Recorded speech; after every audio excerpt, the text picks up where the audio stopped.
Dun. Hello everyone. It's just been let in. We are recording, just to let you know. And what we're asking is that if you are someone that's speaking, so that's us who are on the screen at the moment, then that's great to have cameras on, but probably best to keep cameras off if you're someone that's interested in asking questions. I know we've got some other members of cast in the room, such as Alan and Maxon and other people. And maybe we'll have you up if there's like you specific questions. Is that all right? Or you can come on and stay on this screen. That's fine. You're there now. It feels weird to kick you off now. Bro. We're just waiting for a few more people that I know have confirmed. This is partly a question and answer session, partly a cast reunion party, looking at it. Um, Great. But for some context, this is a really useful thing for us to do. For those of you who've come, that are audience members that saw the sharing on Friday. Essentially, we're responding to the feedback that we got that was written, which was in itself an answer, a response to the thing that happened, but they also contained naturally a lot of unanswered questions. So we thought we'd offer this opportunity to anyone that wanted to come online and join us to ask any of those questions. So we have some people in the room who might be question askers, and we'll tell you how that's going to work. But first, let's have all us lot on the screen introduce ourselves. So my name's Justin, and I live in Newport, and I am a theatre maker and a director, predominantly making work at the moment at the Riverfront and in Newport. And I was the artistic lead on this project, which means that I was the person that wrote the funding bid and sent it to Arts Council.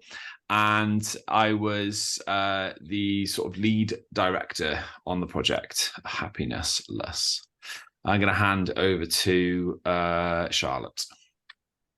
Hello, everyone. My name is Charlotte, and I was the Associate Director on Happinessless. So I'm a director. I'm also a public speaking coach based in Swansea at the moment, but normally in Cardiff. And yeah, doing bits and bobs with Justin over a little while. So this was one of those brilliant opportunities to work on Happinessless. I'm going to pass over to Jodie, who's on my right. Hi. Yeah, I'm Jodie. I was the movement director on Happinessless. So I worked with the cast throughout the duration of the creation period with running like workshops and things, and then helped kind of tie things together towards the end. You got to pass it on, Jodie. Yeah, and I'm going to pass it on to Becca. So, Becca, I was the mental health creative associate on Happinessless. I'm a psychological wellbeing practitioner. I am based in Wolverhampton, which is right next to Birmingham, if you know the West Midlands. But I've done a few R&Ds in Newport and Cardiff, and I'm so excited to work and be a part of this project. Oh, I have to pass it on. Okay. Yeah. I'm going to pass it on to Pasha. I'm going to pass it on to Hannah. Is that all right to go cast? Or is there any other? No, to hand it over to whoever you want. That is on the screen. Is perfect. Thank you. Perfection. Okay, Hannah. Sorry, you were there. Hello everyone, I'm Hannah and I was a devising performer on Happinessless, and I shall pass it to Nick. Hello everyone, my name is Nick. I'm a professional actor based in Cardiff. I've been an actor for over 20 years, and I was a devising performer on Happinessless, involved with the first group of actors at the start of the process. And I shall pass on to Dan, who's next on my screen. Hello. My name's Dan. I am a designer based in Bristol at the moment, but previously based in Cardiff, and I've worked in Newport before at the Riverfront, and I was the designer of set and costume across the 4 weeks on this on Happinessless. Yeah. And I shall pass to Maxon. Is Maxon there? I can't see. Maxon is here. Hello, I'm Maxon. I'm also a Cardiff-based actor and theatre maker. And I was also a devising performer on Happinessless. That's what we did. Yeah, no, solid. Okay, I'll pass over to Ellen. That's who's next. Hello, my name's Ellen. I was also a devising performer on Happinessless, and I'm an actress based in Cardiff, originally from Pembrokeshire. I'll pass on to Lorian if she wants to speak. If she's not speaking, then Katie. Lorian's gone very quiet. You go, Katie. It's all good. Oh, there she is. Go. Go on, Lorian. I'll wait for you. Hello, everyone. I'm just walking in the house, but my name's Lorian and I'm also a devising performer. Thank you. I'll pass on to Katie. Hello, I'm Katie. I'm a devising performer as well. Hello. I shall pass on to, I have to look at who's on there. It's been bloody years since I've used Zoom. Has Hannah said hello yet?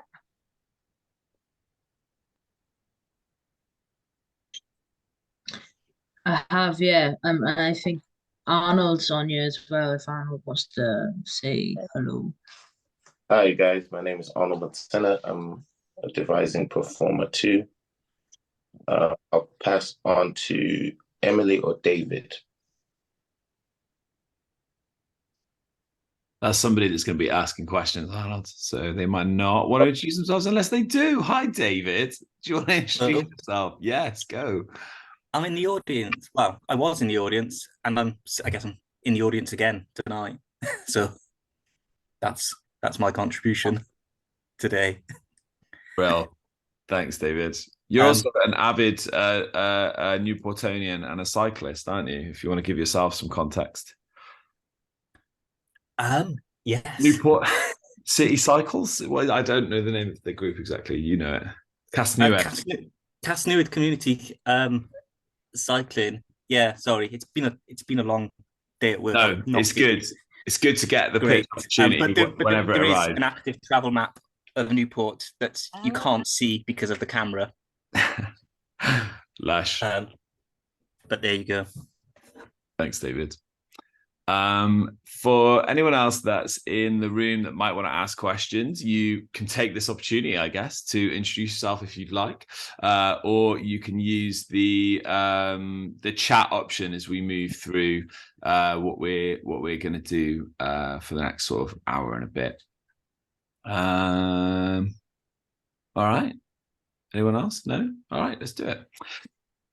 Oh, was that me? Yes. Happinessless. I thought I'd give a brief overview as to the process and the project, because it felt like on the night there was some context that was missing from the event that would just help people understand it a little bit more. So I'm going to do that as succinctly as possible, really.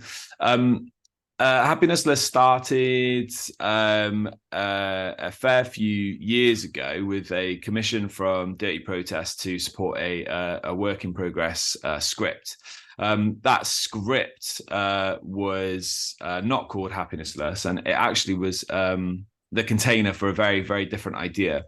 However, it was what the Arts Council funded, and it was only when we held the first round of auditions that the idea for Happinessless really changed. On the day that we held the open auditions, we invited, I think, 14 individuals to come to the building to workshop auditioning groups. We were working with someone who was helping us with the casting process called Kerry-Ann Williams, who's a brilliant producer from Cardiff.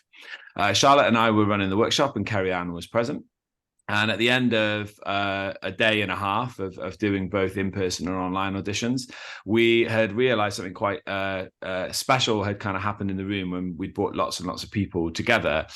We'd heard lots of different perspectives and met lots of different people who had different ideas about what the project might be and what the topics, how the topics might be explored. So it was really Kerry Ann's sort of thought that instead of hiring 3 people to rehearse and make this play that had originally sort of been sort of pitched, that we should look at employing more people who might offer a broader sort of insight into where we're at the moment. I mean, specifically in Wales, but as a society as a whole, and how actually bringing these people together to function as an ensemble and work from an autobiographical base might be a really interesting way for us to discuss how we have better conversations about our mental health. That was always the project's lead and core aim, was to figure out how we have better conversations. And actually, partway through the process, we sort of learned that having better conversations about mental health also means helping people hear other people when they want to have those conversations about their mental health. So there ensued a sort of process in which we communicated a lot with Rebecca, who's in the room, who gave us a foundational sort of grounding for our practice.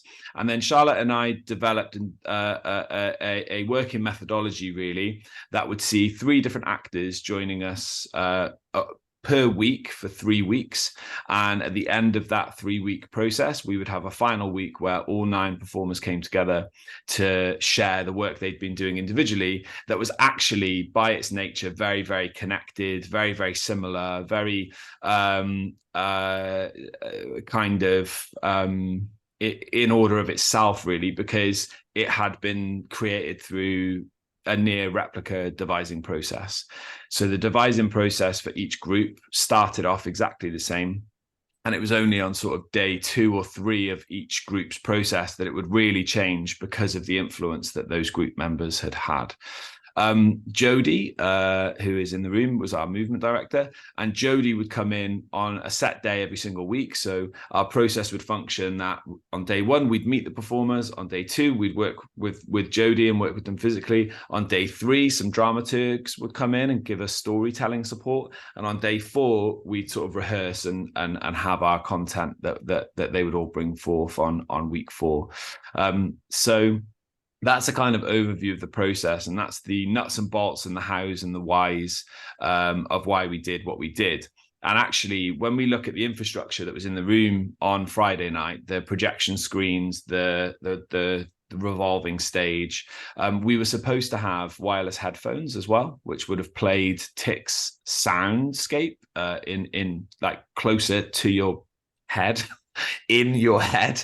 And it would have also put Rob's voice like inside of your head. So the idea of the narrator, who was live in the room on Friday, by the way, I don't think a lot of people knew that, but he was actually live up on the balcony by microphone, doing a very impressive job. He was supposed to be the internal monologue for us and for the characters. And so a lot of the process, we'd looked at the internal experience of mental health and the external experience of mental health. There's lots of facets, and it's multifaceted, and there's lots of different ways that we explored mental health, and maybe we'll talk about those in more detail, but I just wanted to give you the succinct overview. So those things found themselves in the room because they were part of the original performance brief, and actually they stayed within the process, and they really did serve the work that the performers made. So there was people that were present during the entire process, such as Jorge Lizalde and Tick Ashfield and Dan, who were given kind of open briefs to create music, visual projection, and the design for the world of the work based on what the actors were creating. So it really was this kind of beautiful cyclical process where people were coming in and they were just given the commission to respond in a very sort of early preliminary stage. And what we soon found was a lot of it got much bigger and more sort of technically complex than we ever anticipated it would. So we were also surprised at kind of how full the night felt on Friday.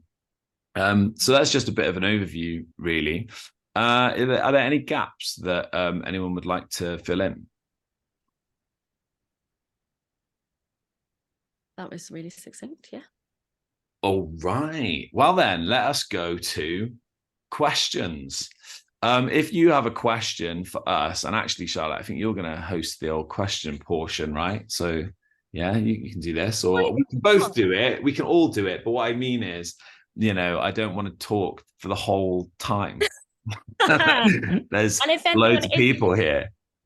It's worth saying as well, if anyone wants to pop a question to the chat, I don't mind just kind of having a little look at that as we go along, because I know sometimes it's a little bit like Zoom voice can be a thing. Yeah, You're worried absolutely. about stuff. So yeah, it'd be great to hear any sort of questions, insights. David, I know that, not to pick on you, but you have said you were in the audience on Friday. Did you know what you were coming along to? Did it kind of surprise you? Because I always said throughout this process, I was like, oh, R&D, is it really a research and development? Did it feel like something you were expecting? Yeah, it was a lot more complete than I was expecting, kind of thing. Pitched as a R&D work in progress, and I was like, oh, actually, yeah, that's a lot more complete than I was expecting. I kind of tried to have very little knowledge of what I tried to not think about it too much about what it actually was, and I was pleasantly surprised. Nice. And did you leave having like any questions on the work? Did you what were those moments that, I don't know, stuck with you past it? Not to put you on the spot again, but maybe this will open it out for anyone else that's in the room who might just want to ponder. Well, I think that, there was a lot of stuff to take in. It was like a lot of information, a lot of visuals, kind of thing, and it was quite useful actually having the feedback, the paper handed, and it's like write down furiously kind of thing before it all disappears, because there was a lot of stuff going on with the show, and and I was kind of like thinking about it, the next day as well, and still a couple of days later, it's still sort of parts of it that I'm thinking about, kind of thing, things that definitely stuck out. I think the pressure that the actors are on here as well, by the way, like if you don't pick their bit, it's fine. David, do you have any questions for us? Did you come to this Q&A with anything sort of prepped, or did you just want to kind of know more about the process? It was a bit more really about the process, which you kind of like touched upon in your introduction, kind of thing. Yeah, you've touched on your introduction. Part of my side hustle is working in youth theatre group at the Riverfront. It's Hatch Youth Theatre, and they're sort of 6 to 16.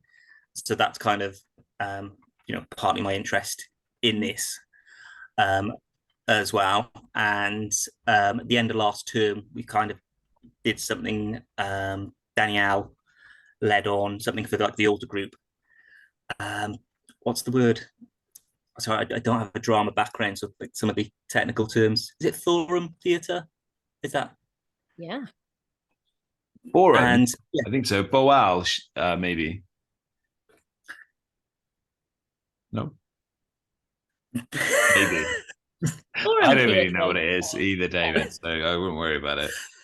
No, but what we kind of worked on that. So I was kind of thinking, is there anything like for the older group that I would be able to sort of help them, because it did touch slightly on mental health kind of thing. Obviously, it's a much younger group and different things, but it is quite interesting. It is interesting sort of working with young people and their sort of experiences of things, and particularly one of the young people's autistic, and that's quite pronounced in the way that they present themselves. And yeah, so I was kind of like,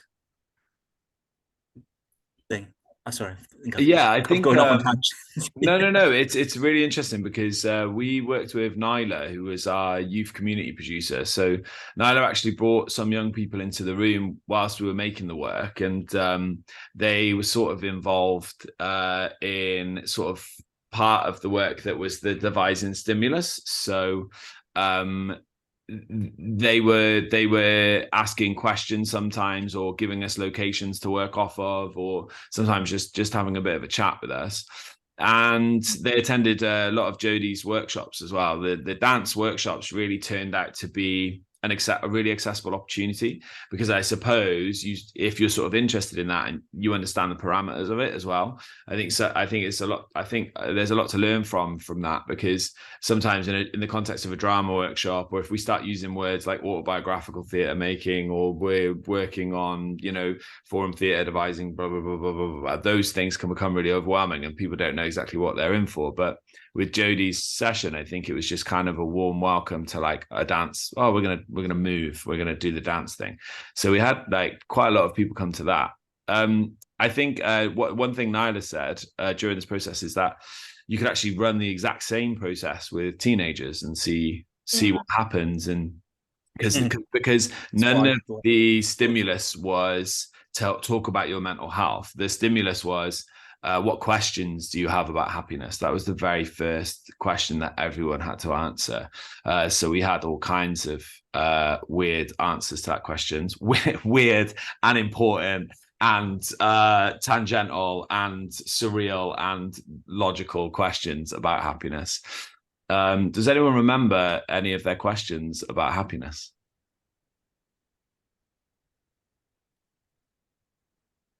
Go, Ellen, if you know it. Some of them were like super profound, but then others were really abstract. So we had ones like, can you take somebody else's happiness? Can you buy it? Can you taste it? Can you see it? Is it constant? Is it something earned? Is it something stolen? And loads of specific ones, and then general, like, just ideas of like, what is it basically. Do you think any part of the production answered any of that for you guys?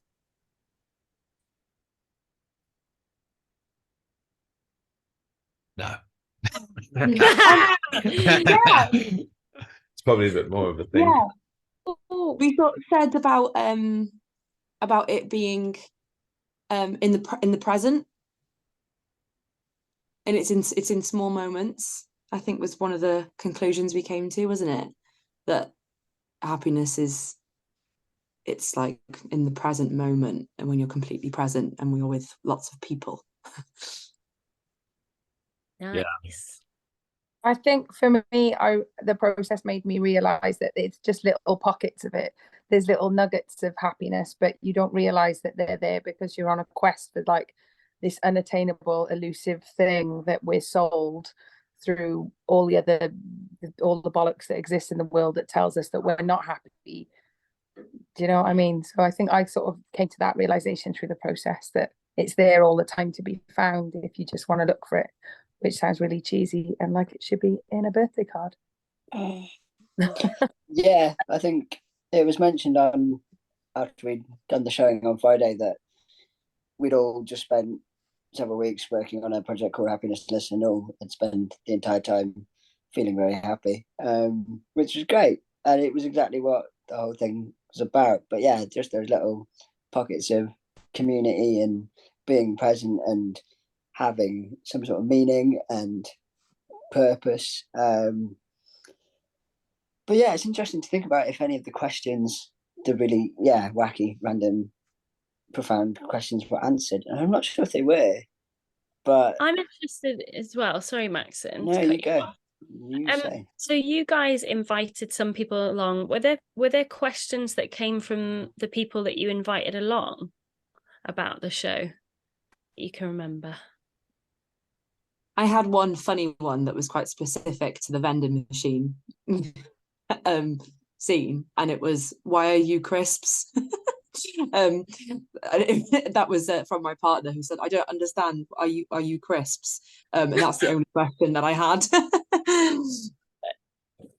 Love it. Perfect. Did you answer that question? Did you just leave it? I think I said, "I'm not crisps." Yeah. That was the end of that conversation. I don't think I'm crisps, and that was it. We have some questions for our audience members that are in the room that we would like to ask. But I think our time is that we've got 15 more minutes for questions for us. So if there are any more questions for us, or any more sort of interest in particular parts of the work, then I think we can talk about those in a bit more detail. I think someone that'd be interesting to hear from is you, Becca, just to talk about actually some of the grounding sort of practices that we used. And I think you introduced something also really, really important, which was the kind of tripod of things that actually became a really fundamental part of the practice. And it might help someone like David kind of think about what the practice of approaching a project like this, what the safe practice of approaching a project like this might be with young people. Yeah, I think part of the approach was kind of going into kind of thinking about, okay, this is a project about mental health, but being careful about, we were very careful about the language that we used as well, but also not wanting to stifle any creativity, but wanted to keep that a really kind of a safe space. We had conversations about that, and just being aware of, okay, if these things come up, what can we do about them? Do we need to hold space for them? Do we need to have like a mechanism in place to combat anything that might come up for people? And part of that was just like built into the room. So allowing people to leave whenever they wanted, if they felt overwhelmed, having like designated like safe spaces within kind of the rehearsal space, encouraging breaks and getting out sunlight. I'm sure everyone's sick of me saying that. Making sure that like all our basic self-care needs were met as well as kind of introducing something called progressive muscle relaxation, which is kind of a relaxation technique that I use in my work with my clients as kind of just a tool to kind of get rid of any lingering tension within the body. So introduce that as kind of a starting point for all the sessions, all the rehearsal spaces, and that was a really nice way to kind of start off the day. And in terms of the tripod, you might have mentioned it, like heard it in the beginning of the narrator, a spiel at the top where it mentioned kind of necessary, routine and pleasurable activities. That's something that I use in my work in cognitive behavioural therapy, where the premise is for us to feel mentally well. It's important for us to have a balance of those three types of activities. So having a balance of routine activities, those things that we do every day without kind of thinking about it, necessary activities, those things that we kind of have to do, and then also pleasurable activities, those things that we do just for ourselves that make us happy, a bit like three legs on a tripod. And sometimes if we're out of balance in one of those things, the tripod goes a bit wobbly, it falls over. And so it's about looking at how can we get ourselves back into balance, and how much of those activities and that being in balance aids in our happiness, or the lack of happiness less. That was like really an interesting concept to kind of explore with all the devising performers as well. I'm trying to think of the bits that I mean, there's loads of bits that we spoke about during our time together, but I think those are like really the most important bits. And obviously we spoke about kind of character work, because everyone was using their own names, so they were introduced as kind of their own names, quote unquote, themselves, but actually it wasn't themselves. It was thinking about, okay, this is the character version of yourself, and kind of re-entering that and having that importance to kind of have that detachment, because some of the work can be really sensitive and it can be quite emotional, and the themes, whether you name them or not, the themes are there. So it's important to have that detachment, and that's something else that we worked really hard on establishing and enforcing as well. But yeah, if there's anything that I've forgotten, if you have any questions, probably come up probably just as we just as we talk. Yeah. Yeah, bro. Another line of questioning that I'm quite curious to know about, because we have a few people asking. No one's asking a question at the moment, but someone might. Are there any questions from the cast about the process in terms of, do you have anything that you want to know in terms of how things happened? I found out from Pete on the very last night of us all working together that he still wasn't sure what the groupings were,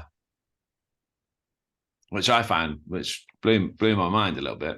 So I wondered if there was anything that you sort of wanted revealed to you, because sometimes during the process it was kind of necessary for us to, I guess, surprise you in some way, shape, or form with kind of an exercise or an activity. We've had a question. Thank you. We'll answer that one in a little second. Thanks. And there's a curiosity I'm sure that you must all have, because actually sometimes in the doing of something, it's not always good to know why. Is sort of was the foundation of that. For us to sort of tell you why we're doing a thing might make you do the thing differently. So there was a lot of times during the process that the actors were surprised by the action or even like the simplicity of the task. And I think maybe in the third week with Arnold and Lorianne and Katie, it had gotten to the point where we'd ran these things so much that it felt the most like we were sort of tricking you. And it was never what our intention was. It was never supposed to feel like that.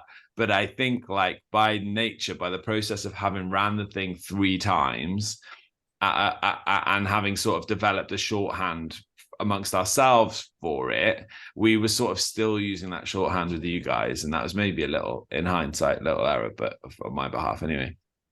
So I wondered if you had any sort of thoughts about how something might have happened or where something might have come from.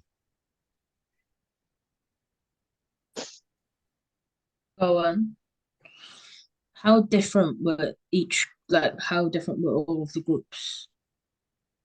Like the content that was created. I'm quite interested in that. How different was it is an interesting way of saying that. I'm asking that question. It was very different. Yeah, I think the biggest thing done. That's it. Just really different.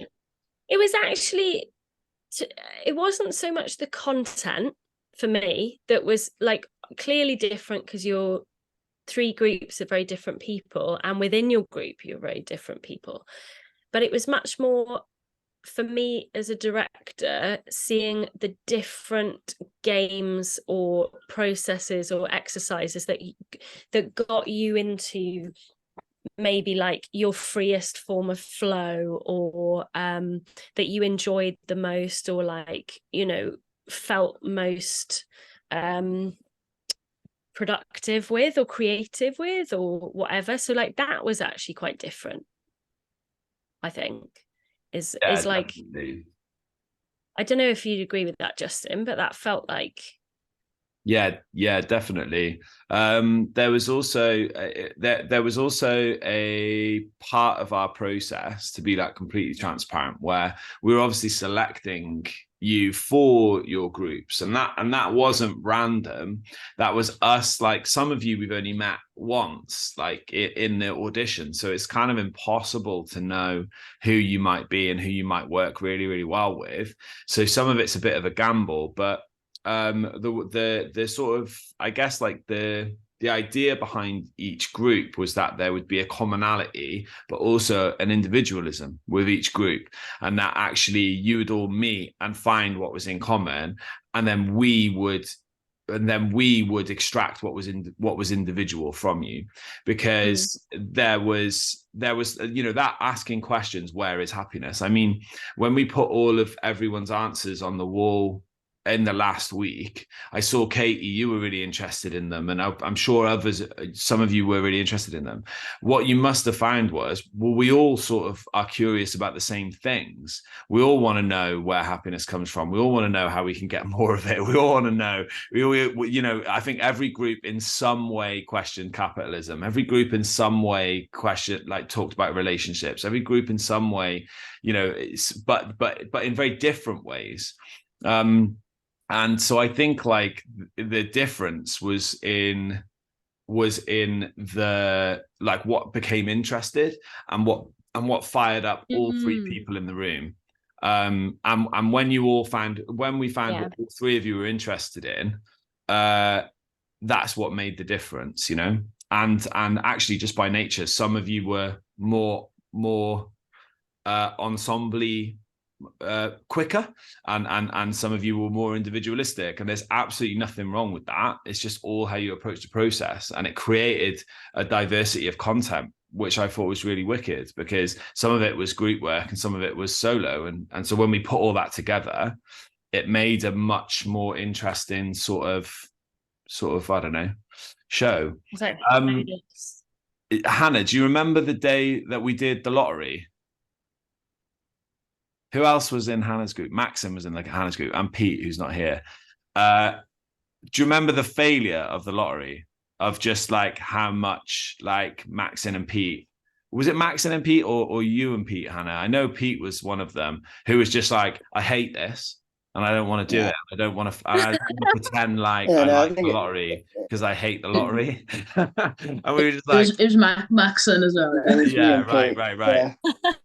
Yeah, and so we had this real confrontation, like maybe for the first time with the performers, where it was like, no, like we don't want to do this. So then we were just like, right then, okay, just sort of shot it in the head and moved on.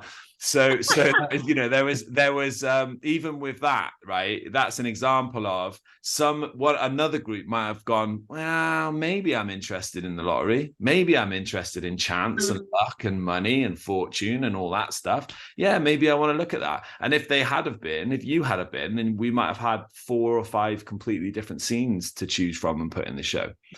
But you didn't, because 2 of you were like blackballed it, basically just vetoed it straight off the bat, just went like, no. So that was interesting, and it's a testament really to the process, I think. There's a couple of questions in the chat. Okie dokie. The Mikey's asked what are the next stages of development with Happinessless, and also can you see the show outside of a theatre setting? Would that be a consideration? And then Arnold's asked, did the show become what you both had envisioned it to be? And what part of the 3 weeks of development did you find the most challenging? So I don't know which one you want to pick first there, or if you want to go in order. Okay, well, let's go from in order. Oh no, let's not do the next stage of development first.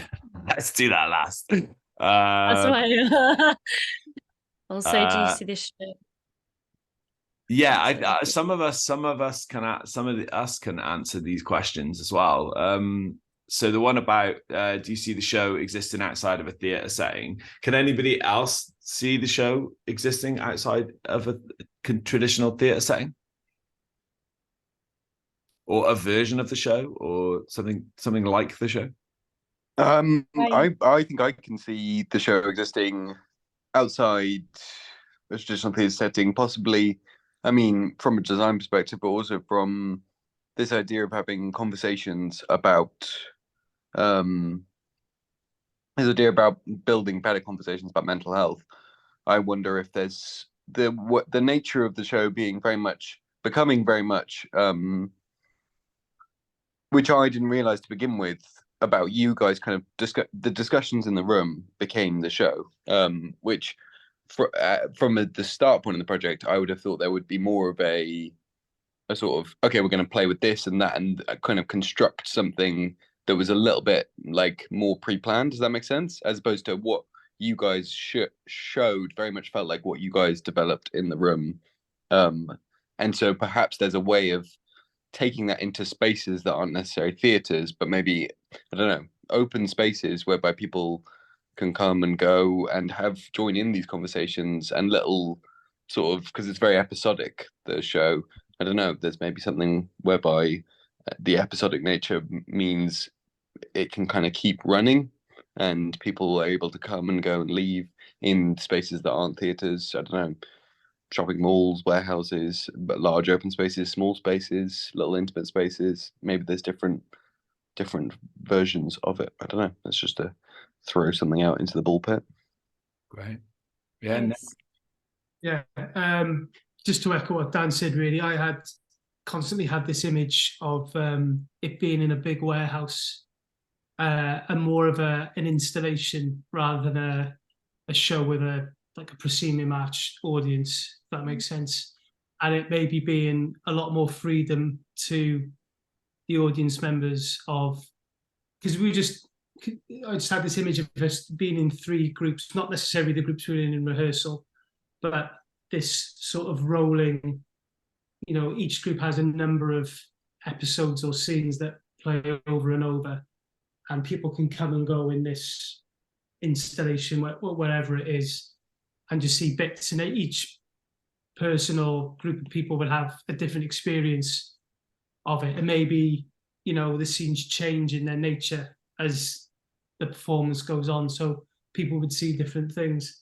I think there's a lot of mileage in playing with that outside of a traditional theatre space, but I think it would have to be something that a person decides to come and see. I think if it was something like a piece of street theatre that just sort of happened in the public, I guess there's a bit of a safety sort of issue there with the nature of the show being about mental health. You either sort of know what you're coming into, like this is the topic, or there's some sort of chat with that person beforehand if they just sort of come across it. But yeah, so to answer the question, yeah, I think absolutely it could exist outside of a traditional theatre space. It's interesting. Somebody, we're going to play the documentary video that's been made of the process at the end of this call. It's like 6 minutes long, I think. And somebody in that video makes a really interesting point that it could exist as well in other contexts. So not for paying like theatre audiences, but for people who regularly attend sort of counselling sessions, or people that are in need of, people that are connected with specific mental health charities, and actually how it could be a piece of work that kind of formalizes in some way, shape, or form the way they feel, or some of the things that they think about daily. Because the feedback has actually been like quite phenomenal, really, in terms of the way that people have described how the work connected to them, like personally. So saying like, oh, I feel like I saw how I feel, and that feels weird when you consider that we played Balloonarium, and that we held a birthday party for a grumpy 40-year-old. But actually, that scene, amongst like loads of other scenes, really resonated with people. And that was always the intention, but it was the risk. I think the risk was like, oh, this is a bit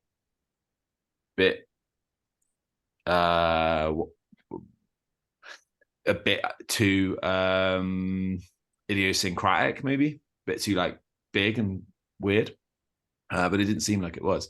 So that was really interesting, because that person works in counselling and works with people, and they were like, it's enough as it is, and I would love people to see it and interrelate. So that's interesting. Cool.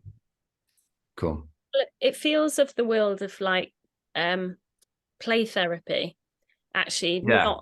Not theatre therapy, but like there's a friend of mine who has who works with clients, and obviously through play, children talk about what it feels like, and it is performative and all that sort of world. So I think we forget sometimes. Someone said in the feedback, as you'll see, that like it doesn't have to be like a big serious conversation always.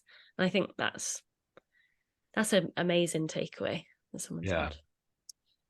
said. Can I just say something sort of piggybacking on what everyone else was just talking about?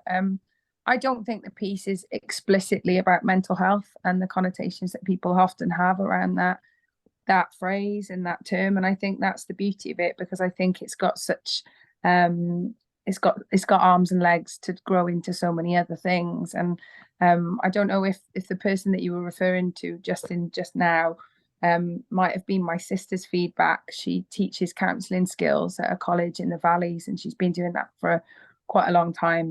And she works with people who come to train to become better listeners, and they look at case reviews of people who might be struggling in different contexts. And she sort of said that would be such a fantastic thing to share with the people that she trains to be counsellors.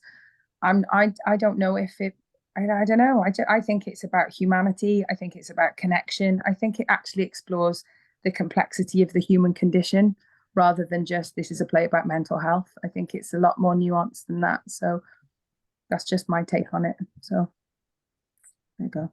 Well, thank you, Katie. Becca, I wonder if you have anything that you want to say. Yeah, I think I was listening to Katie's point. I agree. I think that it's a thing of, we all have mental health, don't we? It's kind of, we tend to call mental health, but we all have mental health, good, bad, in the middle, neutral. And yeah, it's just about our experiences as humans and how we interact with each other and how we interact with the world around us, and what that looks like when we have helpful days and not so helpful days. And yeah, I remember I said, like, during the process, during one of our conversations afterwards, like, it did feel like group therapy, when people like come to therapy and they give examples of like, this is what I was struggling with, and don't have to explicitly name it, but actually they can describe, oh, well, this happened at my birthday party and I felt like this, and it felt like that. It can feel like often really extreme and like kind of dream-like in the way that we describe our experiences and what they feel to us. And it felt like that throughout. It felt like, okay, we have these moments of like really strong, especially at like the podium, like, saying their experiences, and then we've got like really good like theatrical displays of that as well. It felt really kind of, I think that's why it was so like emotive to me, and so like I connected with that, because it feels like, talking to some of my clients. It was a really, really powerful piece of work, I think. Lush. Thank you, Becca. Yeah, that's really interesting. I think I think I agree, but I think it being about mental health is an interest, because we've got to get our head around that terminology, haven't we? Because I think another bit of feedback I had from somebody who sent me an email afterwards, he just said like it wasn't at all what I was expecting, and I think that's because it has mental health in the title. Suddenly you think you're going to go and see a play about somebody who has depression, and that's not what it was. But I think in and of itself, it's always about mental health, because we all have mental health, and it's all happening to us all the time. Our mental health is present and current, and it's with us all the time. So it's like happening now, it'll happen tomorrow, and we're always, in the decisions we make, I guess, kind of safeguarding that or protecting that or looking after that. And sometimes we're not. And that's really interesting to me. So it's the kind of, I know exactly what you mean, Katie, when you say it's not about mental health, but I think that's because it's not about mental health in the context that we're used to experiencing it in theatre, I guess. Bro, so we've got some more questions, and we're going to try and rattle through them. Did the show become what you had both envisioned it to be? No, it did not. That was not the vision that we started with. The original vision was that I would direct something, and Charlotte would associate direct it with me, and it would be something that had the narrator's voice, and it would be something that had one lead protagonist that would stay. I think I can actually answer Lorienne's question as well about it being voiceless. So the original concept was about having one, it was semi-autobiographical, so me looking at my own experiences of being diagnosed with depression and various other minute mental health conditions that are around that, and actually looking at how the male protagonist is silent because it's a kind of obvious play on how we don't talk about the way we feel. Not we don't talk as in men, but just people in general, but specifically men, like statistically speaking, have a really difficult, hard time talking about mental health, talking about their health in general. And so the idea was to have this central male protagonist that is in a world of people that can talk and communicate, but this one male protagonist doesn't communicate verbally, but is the lead character in a play. And actually that you hear the narrator's voice as this male protagonist's sort of, not his voice, but as the explanation of his kind of lived experience. So that's the original pitch for the show. So as soon as we knew we weren't making that show anymore, which was after the auditions, weirdly, and I'm very sorry about that, because you all came to audition for a play that never got made. But as soon as we knew that that wasn't going to happen, Charlotte and I more or less became sort of, you know, co-directors, really. I think like the associate part is interesting to deconstruct, because actually, yes, we are aware we need specific levels of leadership, I suppose, and different layers of decision making and stuff. But actually, the process was very collaborative and cooperative. It was a co-directing process in terms of us figuring out what we would do in the room every day. So it became an entirely different show when you all came in and made it. And for any credit that you know, if we get it for this R&D, which we shouldn't really, it's not the objective to receive good credit and good criticism and praise. It's really not. But if we do get it, then you all deserve it as well, because it really was you all making the work. And I think we kind of jokingly said to each group when you started on day one, don't worry, the play is not voiceless anymore, because it sort of freaks everyone out, because everyone's like, what, we're gonna mime? We're gonna mime world this whole thing? What am I gonna do? Like, you know, if you tell an actor there's no script and then you tell them there's also no dialogue, they have a slight sort of crisis in terms of what they're going to be doing for 3 weeks and then on stage. So we knew it wasn't that after the auditions. So it wasn't the work we envisioned it to be, right? Because we had something completely different in mind. I think I was meant to originally just kind of take care of what was in the headphones, the audio stuff. So, and then I just sort of made my title up. Just went with it. What part of the 3 weeks of development did we find the most challenging, or did you find the most challenging? That's definitely open to everyone, because that you might have found stuff challenging, I guess, like just not within the 3 weeks. But was there a moment or a specific day? Because you all pretty much had the same days, really. Well, very different days, but the same process days. You all came in Tuesday to Friday.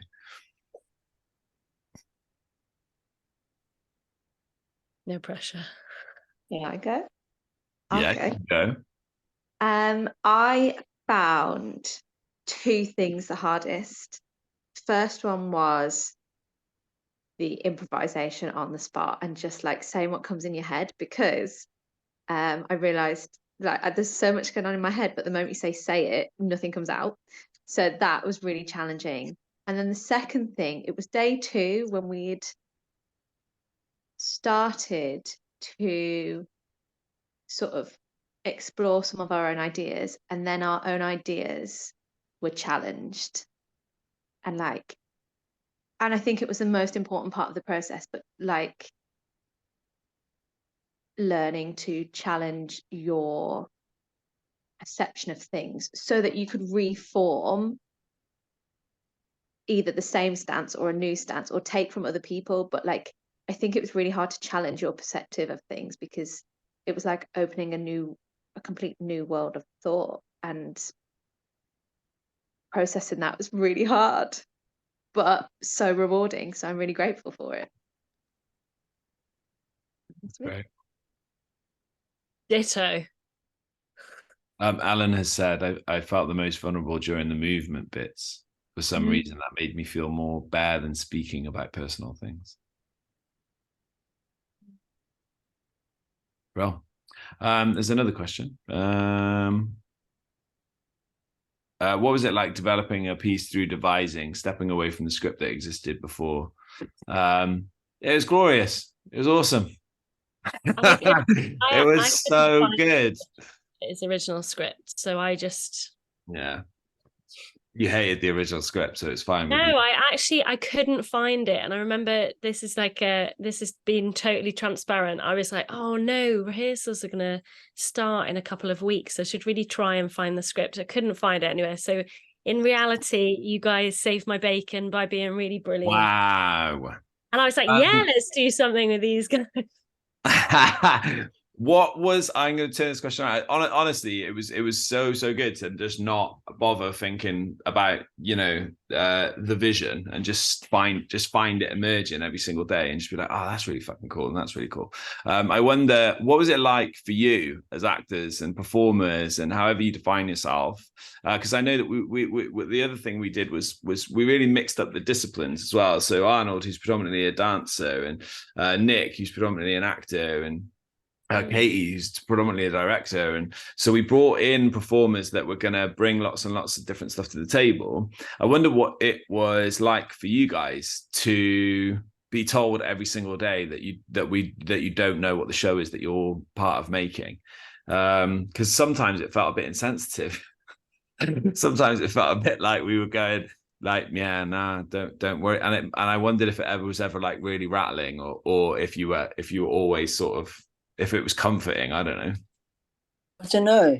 It's really interesting to hear how different what happened was to what was originally planned.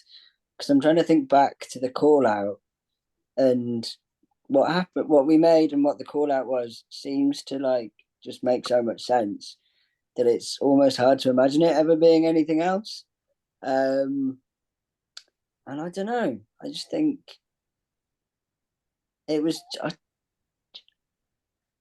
I don't know if it was where I was at with going into the work, but I was very ready to just go in with quite an empty head and just see what happened and see what came of it. And I think that really helped because it meant that I didn't go in with any preconceptions as to what I thought we were going to make or what I thought the thing was going to be. So then to get there and realize that no one had any preconceptions about what the thing was going to be was really refreshing and really like, oh, we're all doing it. And it became really exciting. So yeah, no, it was a lot of fun. I really enjoyed it. But I love just messing about and seeing what comes from that and making stuff on the fly. So for me, it was a space that I really enjoy and feel quite comfortable in. That might not be the same for anyone, but yeah. Yeah, I wonder if anyone has a counter feeling.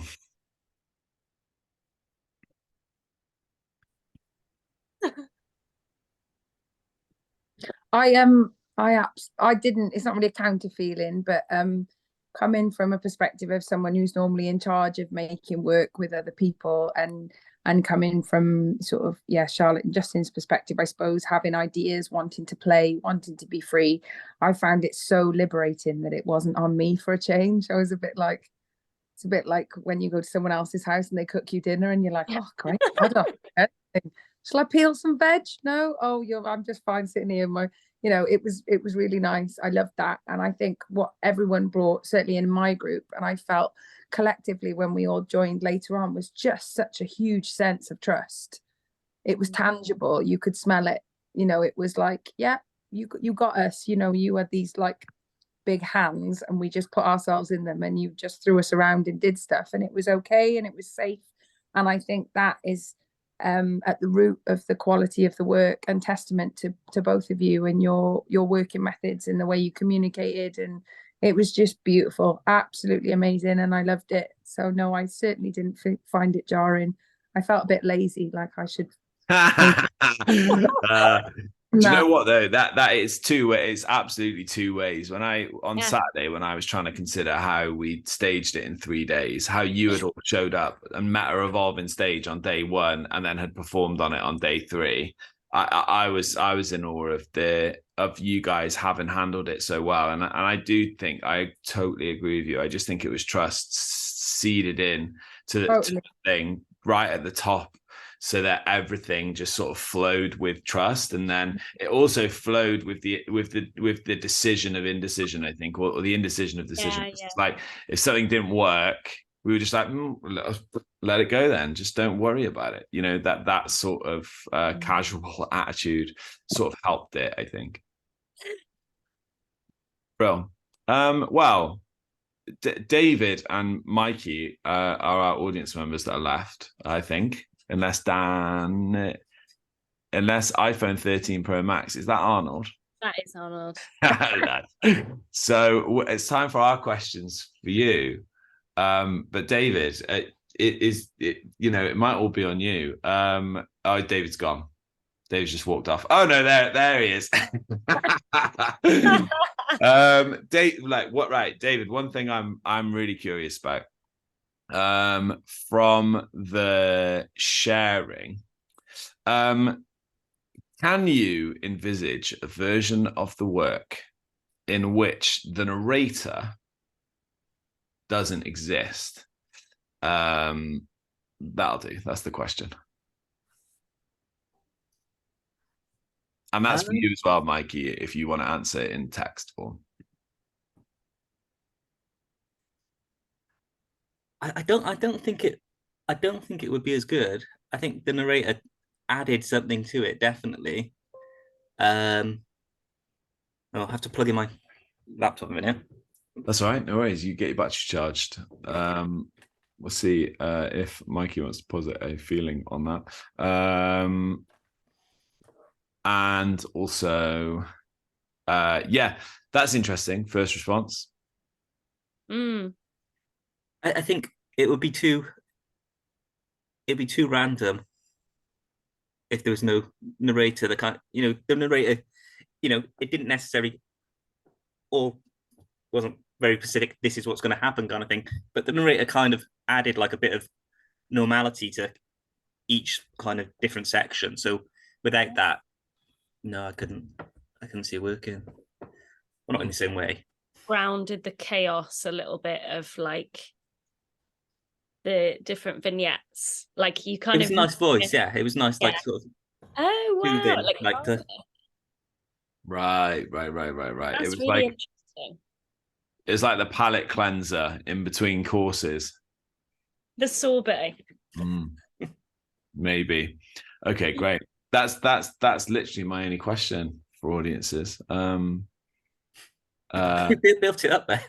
Yeah, no. I know it is, but I wonder if anyone else. I mean, I have some like obvious questions. Like, I think it's good to try and base responses on. So our process was what we worked with the process in the room where when we were making stuff. We said, is it satisfying and is it interesting? So we'd be making something and then we'd stop and we go, is it satisfying, is it interesting? And then people would be like, no, not really. And then we'd be like, okay, let's stop doing it then and move on, because we had such a short amount of time, which I think was the other blessing of this process, was we didn't have enough time to critically analyze the work we were making. We were just making it. So if our process can leak out into the audience, if you can answer us this question without being worried about making the people in this room feel bad because they might not be included in your answer. But what moments do you remember finding satisfying, and what moments do you remember finding interesting? And you can interpret the difference between those two things however you like. Oh yeah. It's a moment. I say it is difficult because there was like lots of different sparks of small bits. It's like lots of stuff going on, not quite sure what's going on, and then it's like, oh, it clicked kind of thing. The scene in the supermarket, it sort of just like after like 2 or 3 round the aisles, it just kind of clicked. Scene with the on the lifeguard chair as well. Again, it was just like not sure what's going on, periods of talking. I was like, oh, okay, now it makes I wouldn't say any of it makes sense if that's okay. That's fine. Yeah. Not for me. I don't think it was really I love it. about making sense. Oh, sorry. I just did the conscious thing of like just having a little actors. No, it didn't make any sense. Whatever. Sorry. Yeah. There was a common thread in people's feedback was that some people wanted the conclusions to the stories. So some people wanted to know Mohit, for example, who had the job review and then found someone in the vending machine. People were like, what happened? What happened? No. Yeah, for me that was the opposite. That was quite satisfying. That was kind of like that felt to me the point a bit. That was like, oh, it just ends. It ends, and I and you're onto the next thing, soothed by the narrator in between. Lovely. So you weren't on a journey for like endings and for sense. Actually, you were sort of just feeling it and having it. What I love about the way you've described both of those scenes is that you're watching them with some confusion and then they click. Mm-hmm. And I think like the click moment is really satisfying. Yeah. Yeah, I think with the the birthday party scene as well, I think that was like a kind of like a bit of an earlier click with that. But what I kind of found interesting about that scene as well is that surely, well, I can't obviously speak for all of the audience, but for me it was like quite obvious quite early on he's not enjoying it. Yeah. But the people at the party, it wasn't clicking for them. They were completely oblivious to it, which was frustrating. Yeah. But I understood it. I got what the point was. Lush. Thanks, David. The click is, I think, a bit of language terminology that we're going to take into it. The next time we make it, which I think we can come back to Mikey's iPhone question. What's the next stages of development with Happinessless?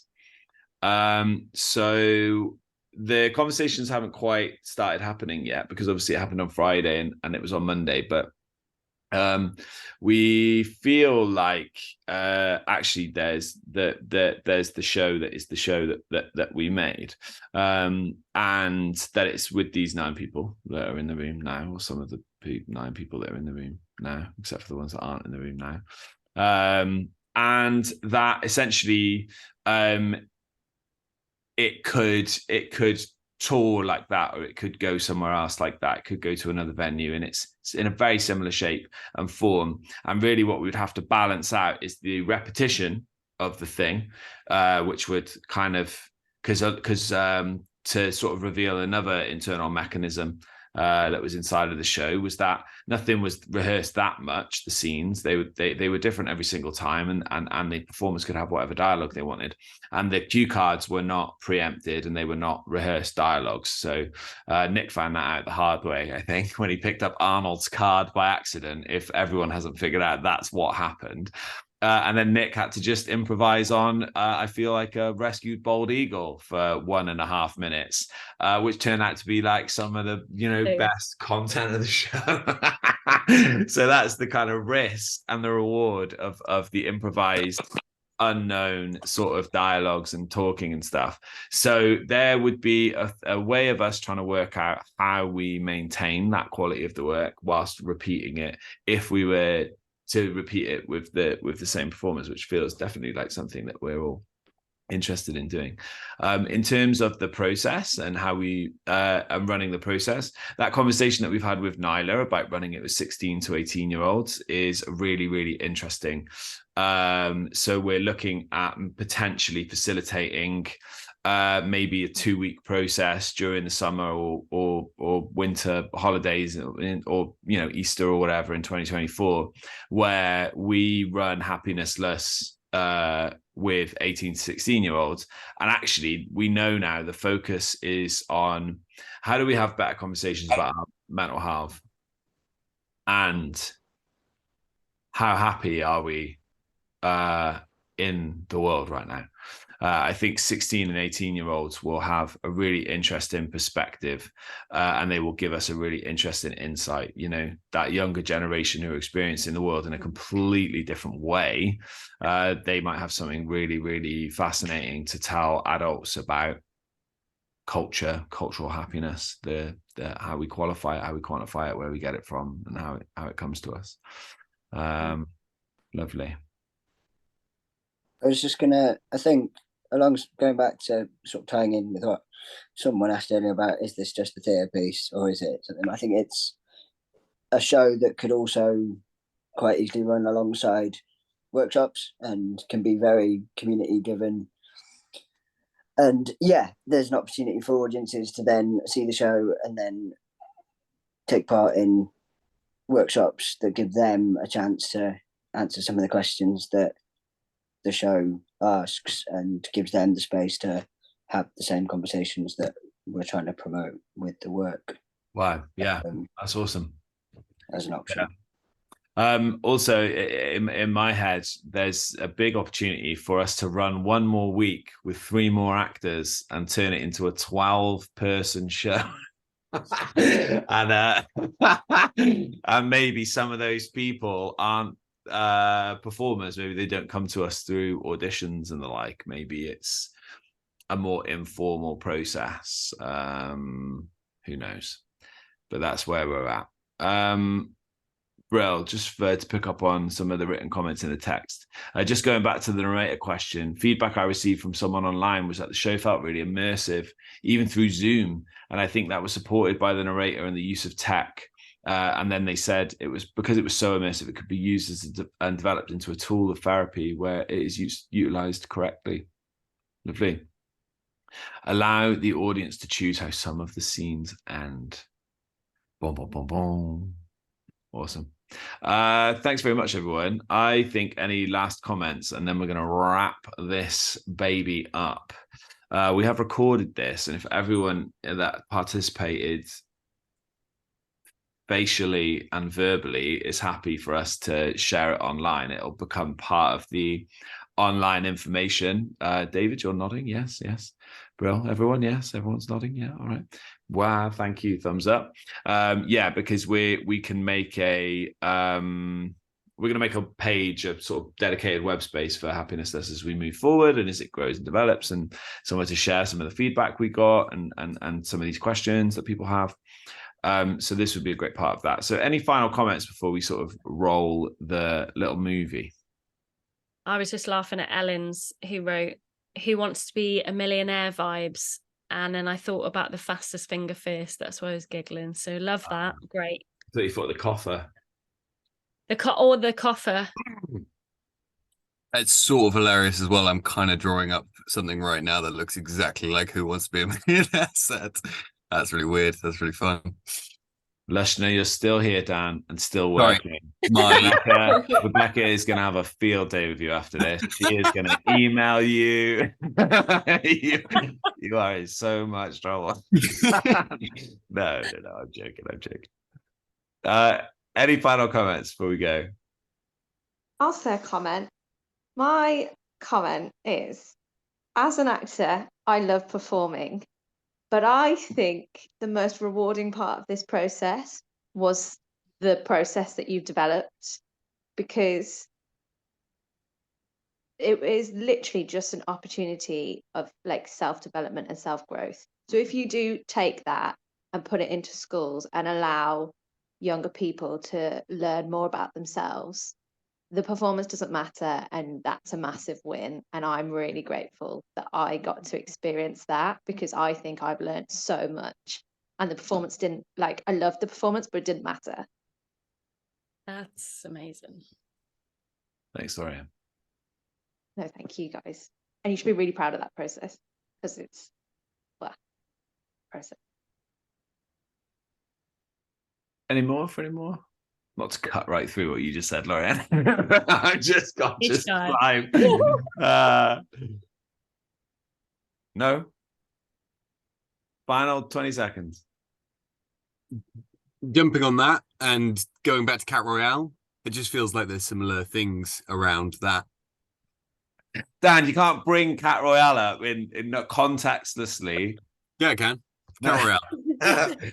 Wow. If you don't know what Cat Royale is, Google it. If you're watching, whoever's here that doesn't know what Cat Royale is, Google it. It's the best thing in the world. And actually, some of the actors might not know what Cat Royale is. Yeah, I was just gonna it only say. came up in one of the weeks. So Cat Royale, check it out. It was, yeah, Charlotte's posited a link for us. But before you click that link, we're gonna play you this video. Thank you so much, everyone, for joining us for this post-show Q&A that should have probably happened in person and in the auditorium, but we were very busy, and the Riverfront wanted us to get out as quickly as possible. You know, fair play.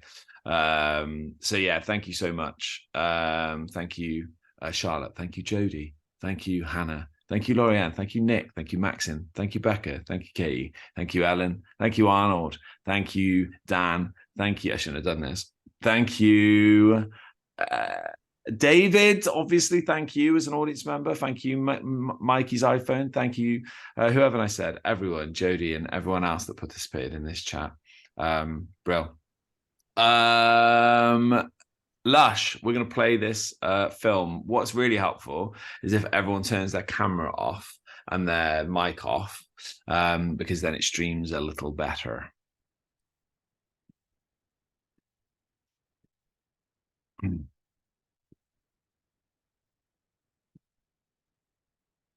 That includes me.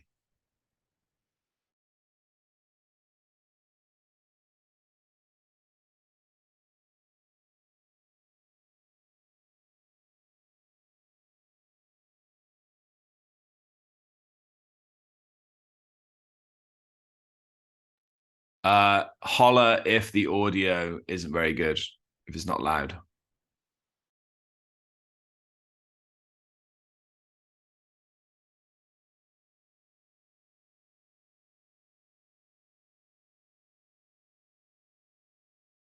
Can't hear anything. Yeah, totally silent.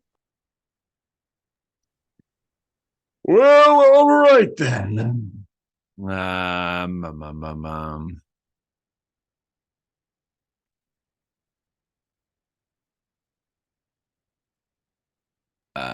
Is it about the original sound thing? Yeah, do you know how to fix this, Jodie? Audio settings. Alan's on it. Audio settings. Then what? If you have a speaker separately that you could play it from, then your computer would pick that up. Audio settings, and then hang on a second. Share screen, and then automatically desktop showing audio. Use separate audio device. Test speaker. Test mic. I should have checked this out before doing this.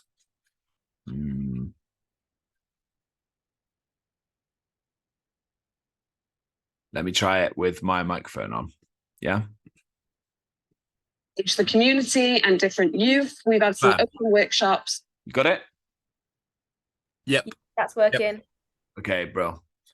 I'll go back to the start. Thanks very much, everyone. We're probably going to have 1 minute at the end of this to say goodbye. So we'll sort of finish on this, really. I am the community youth producer for the project Happinessless, which is an R&D. It's been really great being on the project. I've been engaging with the workshops and the sessions that they've been having, trying to engage the community and different youth. We've had some open workshops where the devising performers have had a chance to have a bit of an audience, and we've been able to give some feedback.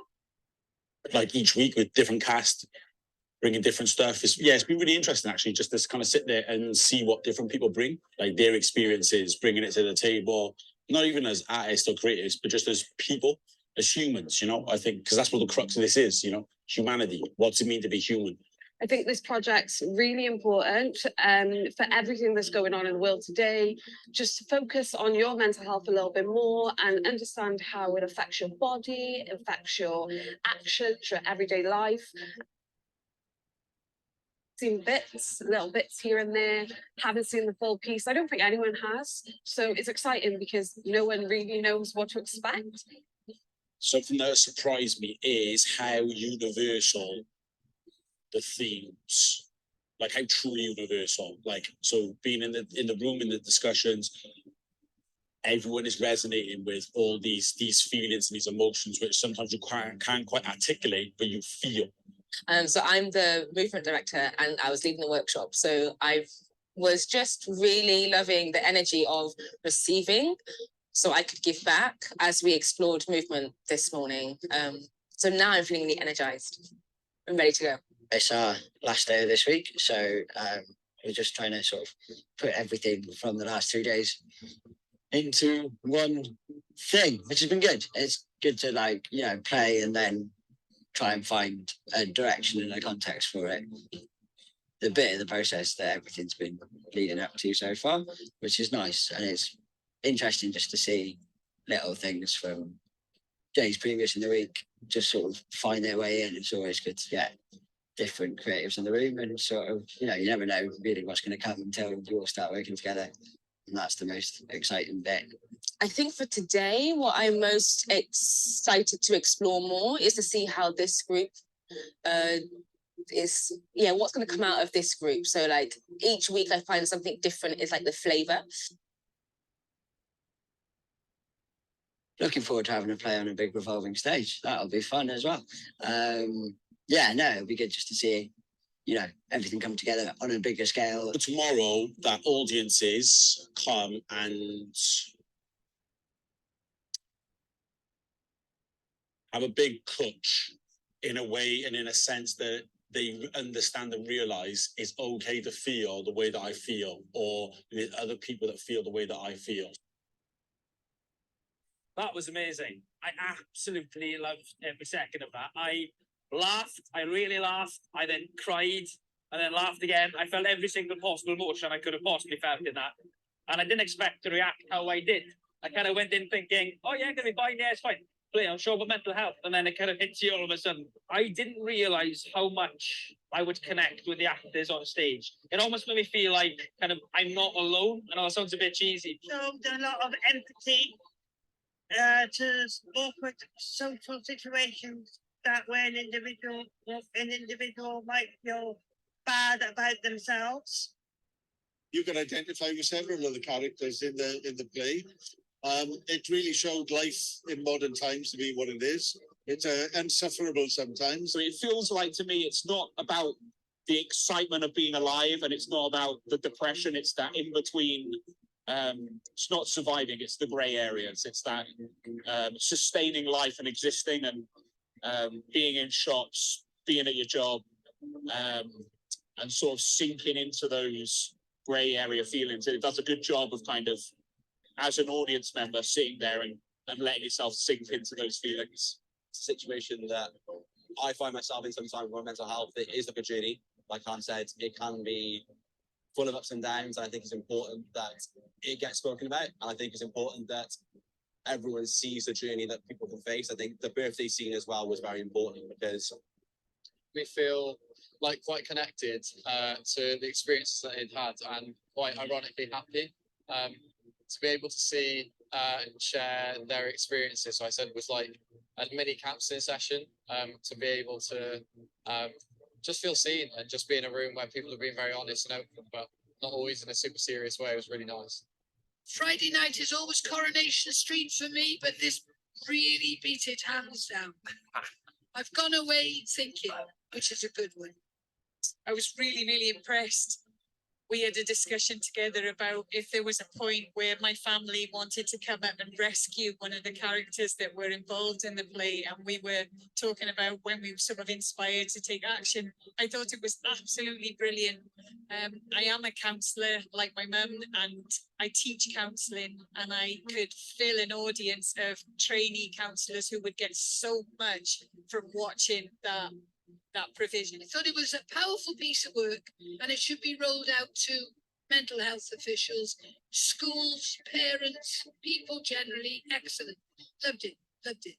So felt like a really safe performance and something that I would like to see developed further, but also explores a lot of really heavy subject matter in a safe, fun, joyous way.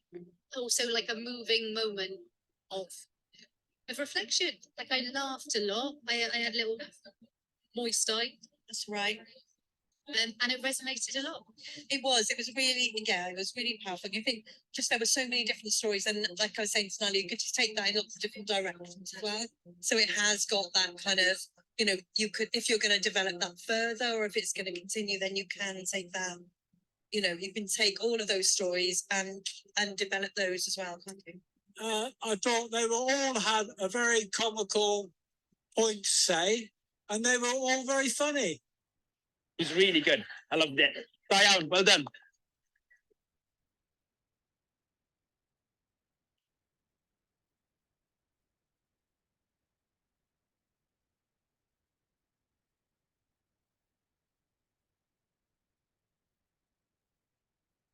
And there you have it.